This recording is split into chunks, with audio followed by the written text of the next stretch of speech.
Hello and welcome back to season 3 of Franchising Brand Stories. This is the show where we get under the hat of some of the top brands in UK franchising, and today's no exception to that. So, if you are considering investing in a franchise, then this is the show for you because we're going to find out the story behind the franchise. So, I'm Harvey, head of Franchising Brand Stories and host of Franchising Brand Stories. And this is. Hi, I'm David Glover, Joint CEO of Caremark. Fantastic. Before we get into things today, I'd also like to welcome our season sponsor, and it's FranRec. So it's great to have FranRec as our sponsor. FranRec is a staff and executive recruitment specialist for the British franchise industry, and it's a pleasure to have you as our sponsor for season 3. So this is a live show. Well, it's live if you're watching it between 5:15 and about 6 o'clock GMT. So we really encourage you to comment and ask questions and get involved. So we're really looking forward to that if you do. So the brand story that we're going to hear today is the story behind Caremark. And we've got the wonderful David Glover from Caremark to tell us this story. David, welcome to Franchising Brand Stories today. Thanks for being here. Well, thank you ever so much for having me, Harvey. I'm really looking forward to the next hour with a bit of trepidation, depending on what questions people are going to be asking, but I'm looking forward to it. So it's going to be absolutely fine. Before we get into things, I just want to let people know a little bit about Caremark, and you're going to get into this a bit more. So we're kicking off season 3 with an incredible guest who's at the helm of one of the UK's most respected care franchises. David Glover will be sharing the remarkable story of Caremark, a franchise that's not only built on a successful business model, but is also dedicated to making a positive impact on the lives of those who most need it. Learn how Caremark grew from a single idea into a nationwide network of franchisees providing high quality care services. Whether you're passionate about the care industry, looking for a franchise opportunity with purpose, or simply want to hear from a leader who's transforming communities, this is the episode for you. Be inspired by David Glover's story and discover what makes Caremark a franchise like no other. David, again, welcome to Franchising Brand Stories. It's a story I'm really excited to hear. My wife has been involved in the care industry for many years, so it's passionate for me and our family. I'd like to begin with quite a simple question. What is Caremark? So we're a domiciliary home care franchise throughout the UK. So we provide care to people in their own homes, founded in 2005, and now have 130 offices in the UK and 11 offices internationally as well.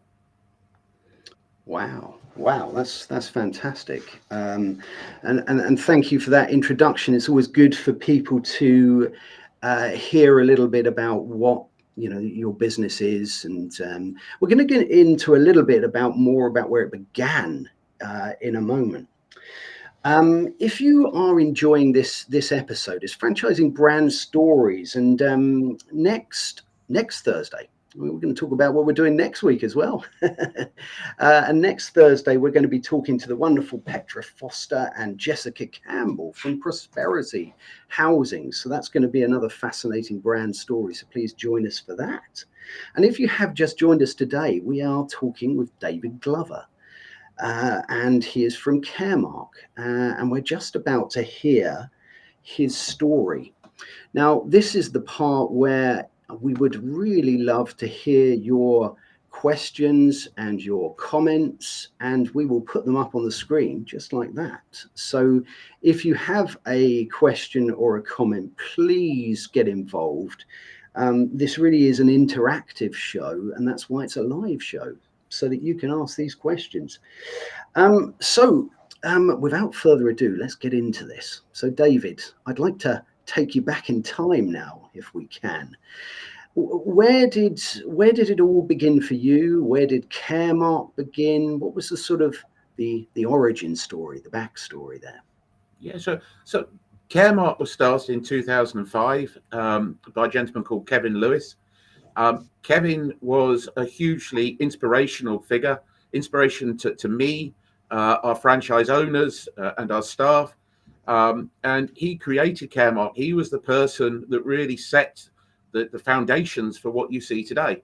And I joined Caremark 10 years ago. I joined as a franchise recruitment director, so responsible for promoting and developing the network. Progressed through the ranks and became managing director. And unfortunately, Kevin passed away very suddenly in September 21. And the business was left to his 4 children. And the 4 children asked myself and Lisa Fife, who at the time was our finance director, to step up to become joint CEOs, which we gladly did. And it was a question really of protecting Kevin's legacy and developing and growing the business. And that was 3 years ago. And we're here today with a hugely successful business, one that I'm very, very proud to be CEO of, and one that I enjoy coming into work every day and leading the team and seeing the business grow and flourish as it is. That's fantastic, and quite a touching story, and very sad actually that the original founder did pass away. You know, that is very sad. But you know, when these things happen, you have to do your best to continue on with things, and like you say, protecting a legacy and making sure that you know the people that you care for. You know, with a business that is in the care sector, you know, you're caring for your franchisees. Your franchisees are caring for some of our most wonderful but vulnerable people in our society.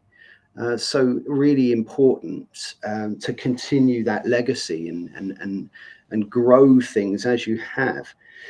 I mean, one of the questions I was going to ask you. I mean, you know, this is franchising brand stories. You're a wonderful care business. What do you think was appealing about franchising for Kevin when, I mean, were you using franchising? Was that a relatively new thing, or was Kevin also using that to expand the business? What made you choose franchising as your growth model? Well, interestingly, Kevin actually started a company called CareWatch originally, and grew that through franchising, and sold that in 2001. And CareWatch at that time was probably the largest domiciliary care provider in the UK. Um, and when his restrictive covenants expired, he went and set up Caremark. And obviously, having had success franchising, it was the model he wanted to follow. And I think, you know, in terms of domiciliary care business, because it's so reliant on people buy care from people they trust. And it's really important to have that local community-based business. And franchising lends itself very well in terms of home care to me. And it's an excellent model. It means that our franchisees are local, they're involved in their community. People in their community can trust people, that they've got a face to the business in their community. So for us, franchising is a fantastic model and absolutely the right way to grow and develop the Caremark brand in the UK. Fantastic. I really like what you said there about people buy care from people they trust. And I think that that's absolutely the case. You know, if you're thinking about trying to set up some care for someone that you love and someone that you care for, it's a very difficult decision, and it's something that you really do need to trust that individual. That must make it a really difficult or interesting decision when you're trying to choose your franchisees. Let's get on to that. I mean, what sort of skills and experience does a typical franchisee need? Do they need to be experienced in care, run a care home, or just somebody who cares, I suppose? Yeah, I think fundamentally the quality we look for is empathy. So a desire to provide high quality care. In our experience, actually, people that come from a care background are not necessarily the best franchisees because they already have a preconceived idea as to how to run a business. And what you want is people to follow the Caremark model. So you want people that are sponges, people that have had no experience. Now, that's not to say that people that have had a care experience don't make good franchisees. It's just we find people from a non-care background actually make the best franchisees, typically. So it's empathy. It's a desire to go and deliver outstanding care. It's people that want to have an emotionally rewarding business. If I'm honest, when I meet prospective franchisees, if they come in and the only questions they ask are regarding how much money can I make, how quickly can I make it, and they're not asking questions about care, then they're not the franchisees for us, because I don't believe that people that are solely focused on profit are the right people to be running a home care business where you're dealing with vulnerable people. But don't get me wrong, obviously profit is really important. Having a financially sustainable business and making good profits is really important and intrinsic to the success of a business. But to me, it has to go hand in hand with having that desire and passion to deliver really high quality care to your local community. That's great. I mean, I picked up on something you said there that I found really interesting. If you're a franchisee and you're trying to decide what sort of business to get involved in, and that was the word empathy, and to have empathy, is clearly very key to your business.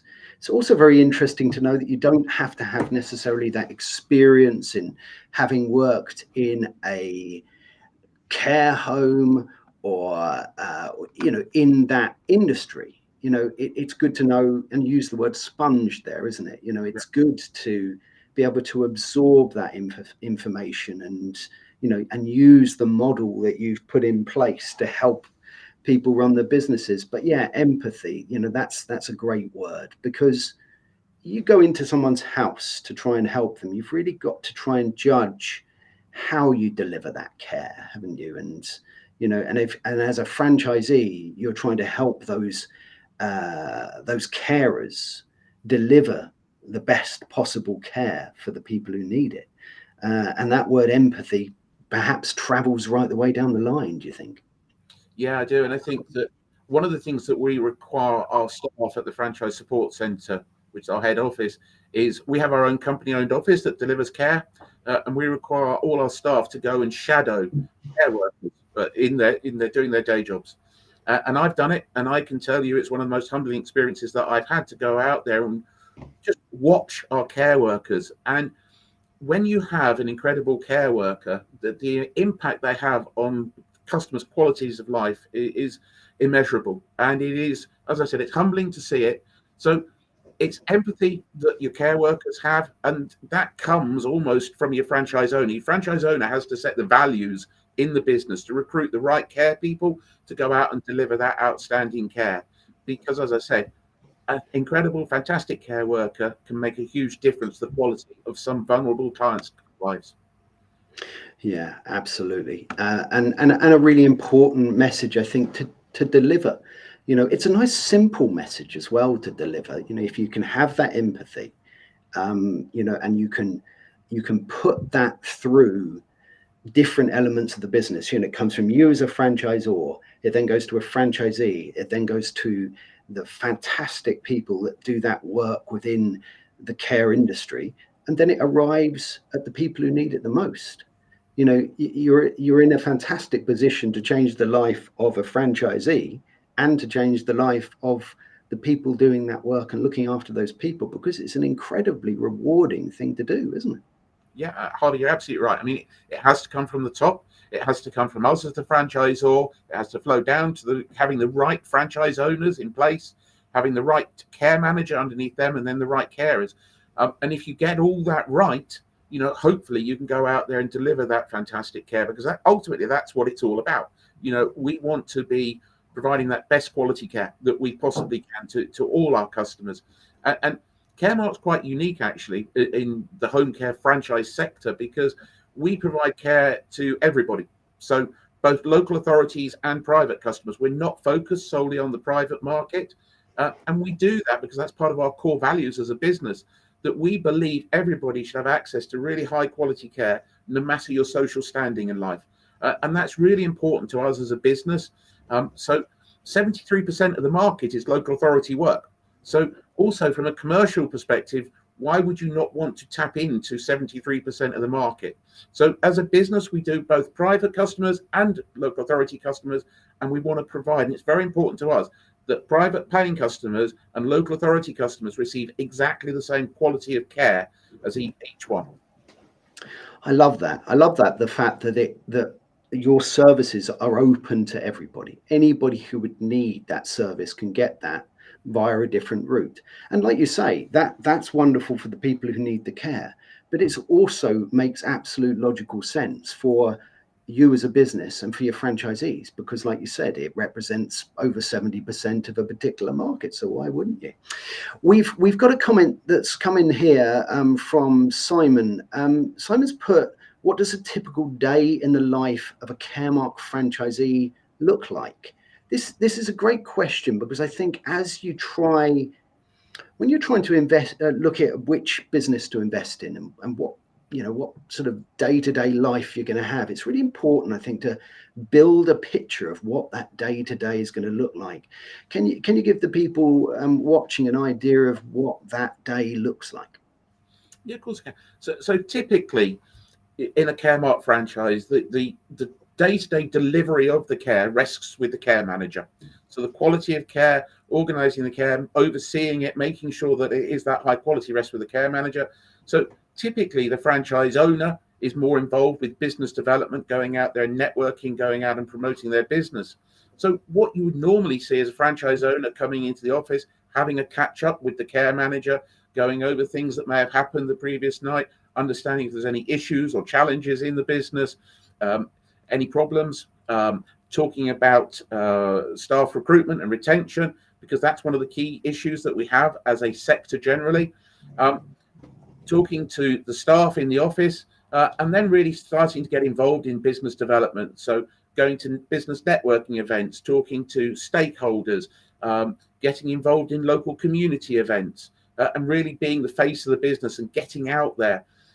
And it could also be that you may be running carer induction training, and it's always great for the franchise owner to get involved in that, to introduce themselves to their carers, so that the carers can start seeing the face to the business, can understand the franchise owner's values, and that franchise owner can become a really good leader of those people going forwards.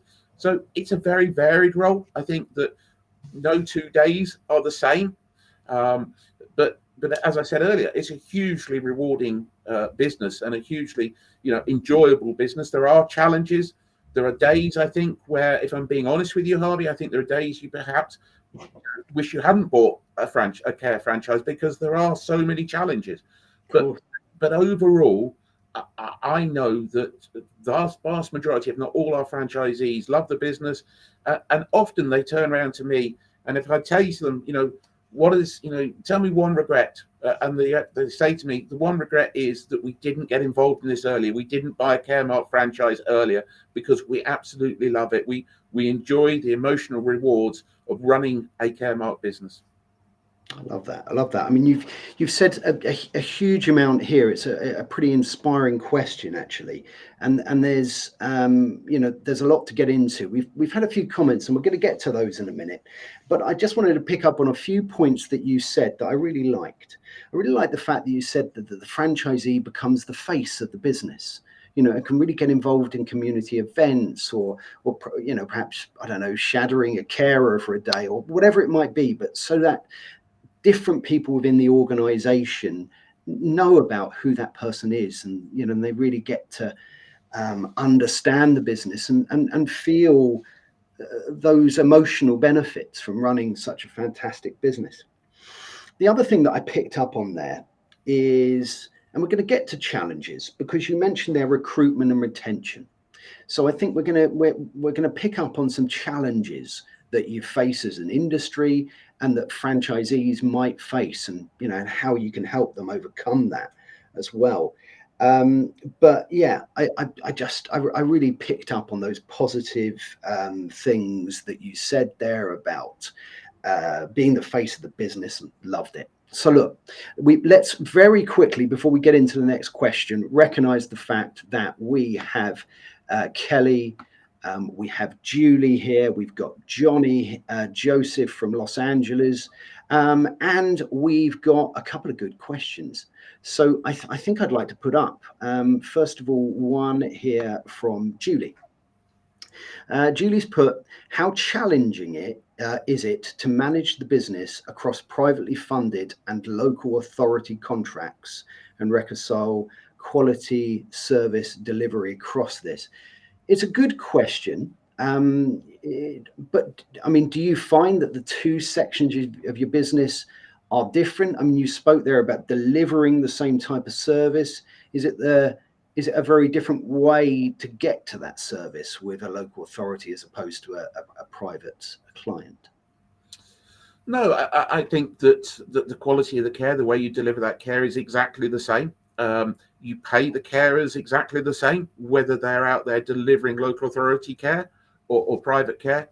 The customer should not know any difference between whether they're being funded by the local authority or private. And I don't see it actually as too much of an issue or a challenge. I think, we approach both exactly the same way, and we give that both the high quality care, and we don't differentiate between the two. That's great to hear. And it again, we talked earlier about some simplicity, when we talked about empathy and who you were looking for. Well, again, if you've got those two different markets, there's some simplicity, isn't there, that you are using similar systems and similar things for both of those end users. So great to hear. Let's have a little look at another comment here from Simon. And Simon's put, you are known for providing great support for your franchisees. Well, that's a good thing to be known for, isn't it? From Field-Based HQ, can you tell us what this looks like, David? Yeah, I mean, this is a great question. Certainly as a franchisee, one of the things that you're buying into rather than setting up your own business is that support, and I guess that comes from your employees at HQ and perhaps other franchisees. What does that support structure look like? Yeah, I think we really pride ourselves on the support that we offer our franchisees, Harvey. We have 40 staff in total. As I said earlier in the conversation, we have 130 franchise offices. That actually is owned by 100 franchisees, because we have some franchisees that have multiple territories. So when you actually distill that down, we have a ratio of 2.5 franchisees to each member of support team that we have. And I think that's a really good ratio in terms of what that actually looks like. So in the field, we split the UK into 5 different geographical regions for ease of support. Each region has a quality manager that goes in there and looks at the quality of care, monitors it, audits our franchisees' business to make sure that they are delivering that high quality care that we've been talking about. We also have a regional support manager that's very much focused on business development and helping them to develop and grow their business. So we've got those. We've got a director of operations that oversees the RSM team, our director of training and compliance that oversees the quality team. Then at the Franchise Support Centre in Worthing, we've got a marketing team that's 5 in number. We've got 5 people in our roster team that help our franchisees with their software. We've created new positions. We've got a talent acquisition manager that's doing a fantastic job and looking about how we can recruit and retain care workers. I think over the last 2 years, we've created and added a lot to the team where we feel we were missing. And we've got a very strong team from top to bottom. I'm really proud of the team that we have at Caremark. I think, without fail, they are exceptional people that it is a joy for me to work alongside day in, day out. And I think that the support we offer to our franchisees, and I know I'm very biased here, but I do think that generally our support is second to none. That's great. And it's lovely to hear how proud you are of your team, because that's the job of a leader. Your job is to nurture the people around you, to bring others up. Surround yourself with people that you've nurtured and that you obviously respect and are proud of. And that way you get people who really want to work for the business and, you know, enjoy supporting your franchisees and other people within the business. We've got a question here, and we'll take this one quickly, and we may have touched on this earlier actually. Robert has put, typically what types of background do your franchisees come from? I mean, we touched on the fact that you don't need necessarily that care home or care experience to be a franchisee for Caremark, but is there a typical background, or is it very varied? I mean, I know you have to have empathy, but that can come from different backgrounds, I guess. No, I mean, Harvey, we have a huge variety of backgrounds from our franchise owner. I've got people that used to be wine buyers for the major national supermarket chains. I've got people that are accountants. I've got people that have been in IT. I've got huge range of backgrounds, and it's not the background that's important. It's the fundamental qualities of the person that we're looking for. And as I said, it's that empathy, it's that passion, it's that desire, it's that driven nature. It's the ability, I think, really important as well, ability to lead and inspire their teams of people as well. So those are the qualities that we look for. So background is not important. It's those intrinsic qualities that make up people that we're looking for. No, that's fantastic. Great question, Robert. And I like that. I like, you know, you've said there about passion, having a driving nature. You know, you've got to get over some of these challenges that we're going to talk about in a little bit, and to lead and inspire. And you're clearly leading from the front on that. You know, talking about how proud you are of your franchisees, of your team, of everybody within your business. You know, you're bringing them all up, and that will filter right the way down. And therefore, if you get a franchisee, you know, I talk about it a lot about how and we're going to come on to talk about staff retention in a minute as well, because it was something we touched on. But absolutely, in staff retention, it's very much about having empathy, understanding the individuals, understanding their challenges, you know, how you can help, how you can make a role perhaps more flexible, or there are different ways. Let's go straight to that. But before we do, if you have just joined us today, this is Franchising Brand Stories, and today we are hearing the story behind Caremark with the wonderful David Glover. Now, I have a QR code on the screen right now, and you can scan that, and it will take you right back to the beginning of this episode if you wish to do that. So let's get into this. We're going to start with talking about the challenges of staff recruitment and retention, and perhaps you can talk about that and how, as a business, you help your franchisees attract, support, and, you know, retain good members of staff. Yeah, I think it is the biggest challenge that we and other businesses within the sector have, Harvey, if I'm honest. You know, our carers, unfortunately, because of the rates that are being paid, you know, our carers are often on minimum wage or just above minimum wage. I would love to pay our carers more if we could, you know, because of the job that they do. I think it's fair to say that our carers are underpaid for what they do and the difference they make to people's lives. So it's an industry, you know, the average turnover rate within the industry is approaching 35%. That is one of the highest turnover rates you'll get in any industry or any sector. So it's really important to attract the right person in the first place, and then to make sure that you retain them. And over the last year at Caremark, we've seen a 37% reduction in our turnover rates across our network. And I think that's a lot to do with some of the things that we've been doing. One of the real game changers that we've done as a franchisor is introduce a employee engagement app called Connect Team. So this is an app that all our franchisees are required to use. It's mandatory for them, and it's an app that goes on all our carers' phones, and it enables us to engage with the care staff. It enables our office to engage with them, and also enables their fellow work colleagues to also engage with them. And having that engagement on an app has worked wonders for us. And a lot of our franchisees are over the moon that we've introduced that across our network. Yeah, that's really good, because engagement is a word that's really important. And engagement is also about communication, and communication both ways. People want to be heard, they want to be listened to, and truly listened to as well. And by having something like that app where you've got a platform that you can conveniently use to deliver that level of engagement is really powerful. So I think that's fantastic. Let's have a look at another question here from Simon. Simon's put, what does the franchisee prospect journey look like? What can they expect? This is a good question, because if you're watching this for the first time and you're interested in a care franchise and you're interested in Caremark, you're going to think, well, I wonder what's going to happen from the point that I make this phone call or send this email to the point where I'm ready running my lovely care franchise. What does that journey look like for somebody? Yeah, so the initial contact would be with Matthew Glover, our franchise recruitment manager.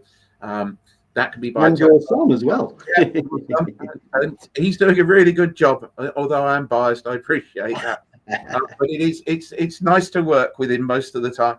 But the first contact will be with Matthew. That can either be via telephone or email, whatever works best for the individual.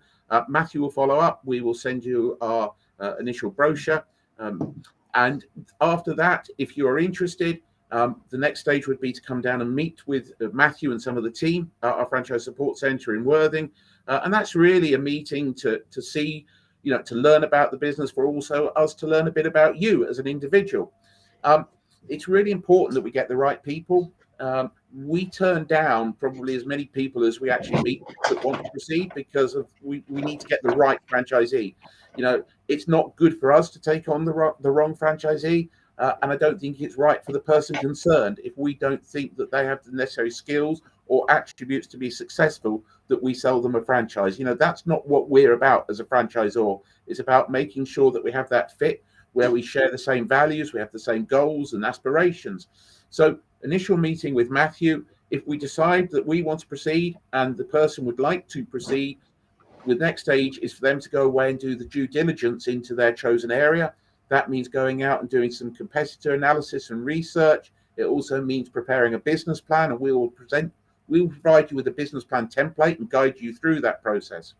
So once you've done your due diligence and you think, yeah, I really like this, I really think there's a demand in my area that I want to be responsible for fulfilling, the next stage is to come down and meet again, have a second meeting with us in Worthing, and that's with two members of our senior management team. So normally that's myself and either Emma Scholes, our Director of Marketing, or Kirsty Jones, our Director of Training Compliance. Meet with us, come and present it, ask any questions, and only if you get sign-off from both of the senior management team and Matthew do we then proceed, and you're happy to proceed. The next stage is the payment of a deposit. That deposit secures your territory. You then are free at that point to go out and meet with any franchise owner within our network. We do not cherry pick the franchise owners that you should go and see. You are given complete freedom to go and see anybody that you want, and we give you a list of every single franchisee in the UK. You pick who you want to go and see. And to be honest with you, Harvey, I actually want people to go and see some of our top performing franchisees. I want them to go and see some of our middle franchisees. And I also want to get them to go and see some of our poorer performing franchisees, because then they come into the business not wearing rose-tinted spectacles. They have a realistic understanding of what's going on. Because the worst thing you can do, in my opinion, is just refer prospective franchisees to your real high flyers, because they are high flyers.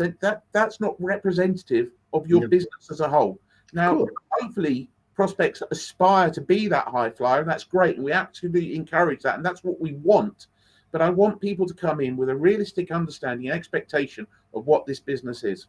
I love that. I mean, it's so important when you're looking at any franchise business to have franchisee validation, but unbiased franchisee validation, and to hear you say that you can just at that point go in and talk to anyone. And not only can you go in and talk to anyone, but you also encourage to hear all of the stories, good and bad, easy and tough, because that's what business, and that's what life is, isn't it? You have your good and bad days. You have the times where you're flying, the times where you're struggling. But it's part of what a franchise business is all about, because you have the support there.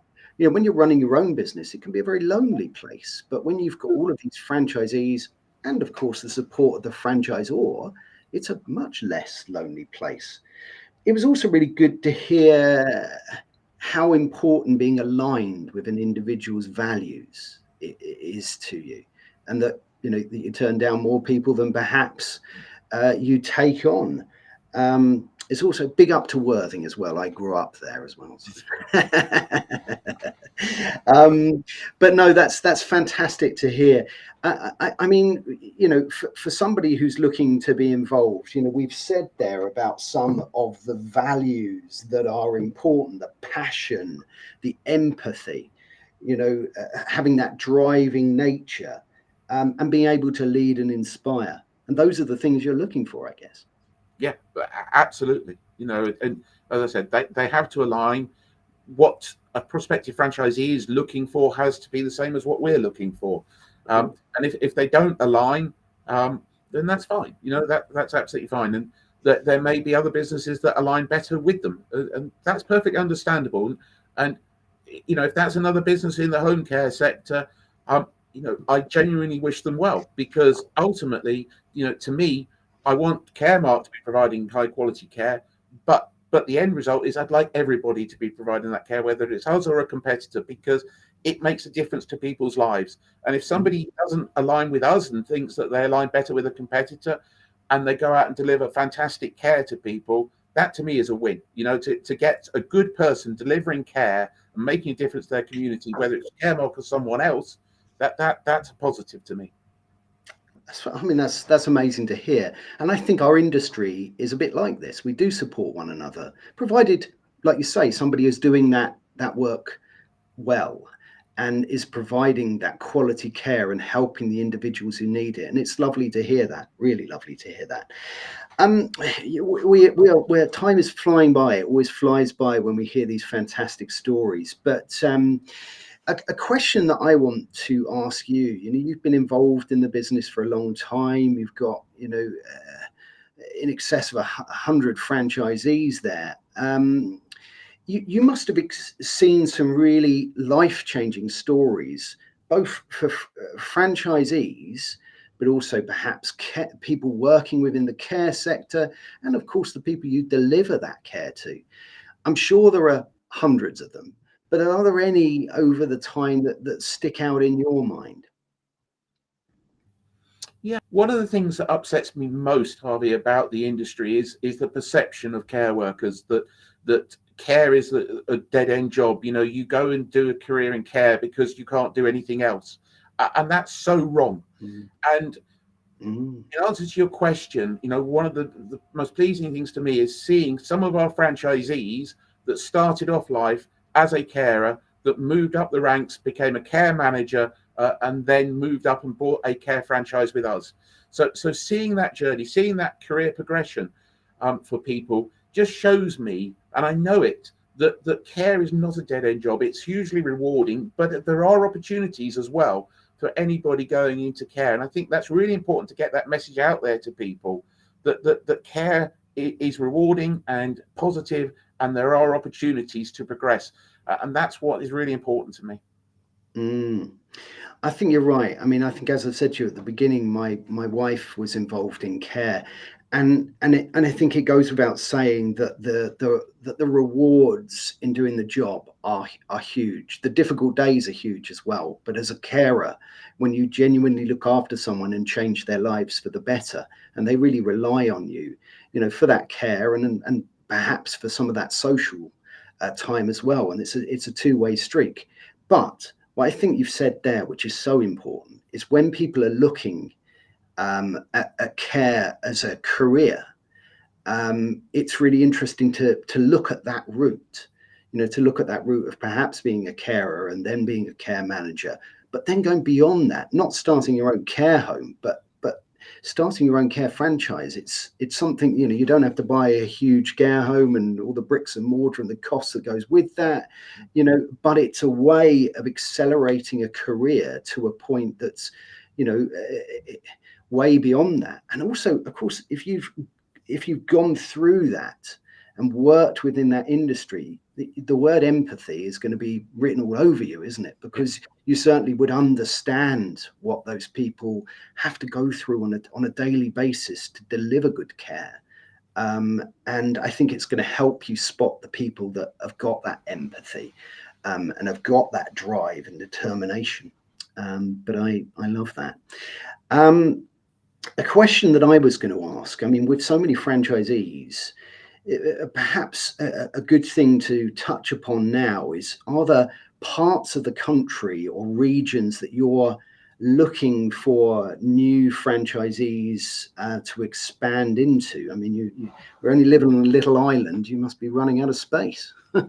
Yeah, so as I say, we've got 130 offices. I believe the UK, when we've mapped it out, will take around about 250. So there's still plenty of room for us to grow. We are fairly concentrated and well covered in the southeast of England and London, but we'd love to have people in Scotland, in the northwest, the northeast, the southwest, Wales. So there are plenty of areas of opportunities still for us to develop and grow as a business. Well, that's fantastic. I mean, it's great to hear, because obviously if you're somebody who's got a firm interest in this wonderful world of care, and you want to help people and you want to do it via the medium of franchising, and you live in one of those areas, then it's great to hear. But also, I suppose, if you do live in London or the southeast, do you have pockets still available within those areas as well?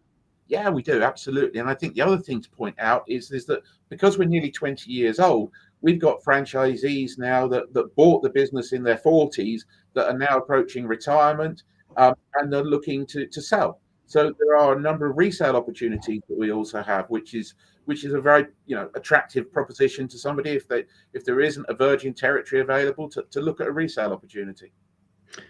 That's very interesting. I mean, that's almost like you said that on purpose, because I have to mention our other show, which is almost straight after this one today. It's normally on a Tuesday. It's the franchise show.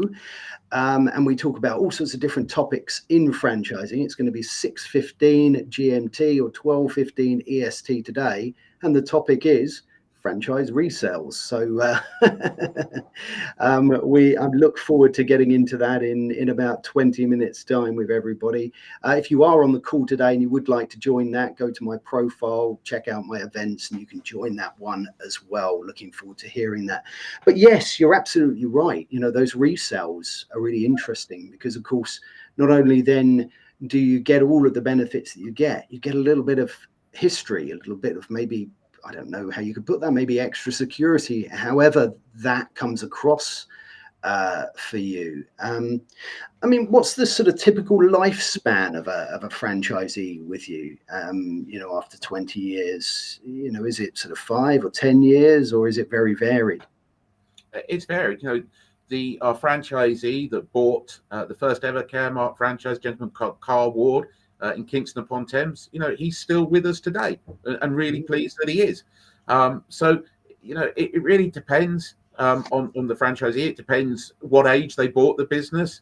But you know, people do unfortunately get to a stage where they're looking to retire, and looking to sell. But there isn't any hard and fast rules on that, hobby. No, absolutely. No, I mean, that's good to hear. It's good that people have got that flexibility. You know, it's important perhaps to talk about exit strategies, or at least to talk about your future plans at the beginning. But of course, plans do often change. So it's good to know that you've got that flexibility to change with people as that happens. So if you have just joined us today, we are talking to the wonderful David Glover about Caremark. And it's been a fantastic conversation and a wonderful story to hear. But as ever, when we've only got about 50 minutes, we can't squeeze everything in. So if you have just joined us, what we have got up on the screen right now is a QR code that conveniently takes you to the Caremark franchise part of their website, so you can have a little look at that. And as we're closing out today, David, I'd like to finish with asking you a question now about the future. This is time for the Franchising Brand Stories exclusive, to let you know. So what sort of things are coming up for Caremark in the coming months or years? What new initiatives and exciting things have you got coming up? I think the most exciting thing that we've got coming up is the implementation of our national marketing fund. So we went out to our franchise network, and we've been in discussions with them for approximately 9 months. And our network have agreed that they would like a national marketing fund. We got 80% of the network to buy into it. That's now gone up to 85%. And our franchisees have agreed to pay 1% extra of their turnover to create a national marketing fund. And that went live on the earlier this week, 2nd of September. So you will start seeing national television advertising, national radio advertising, national social media campaigns.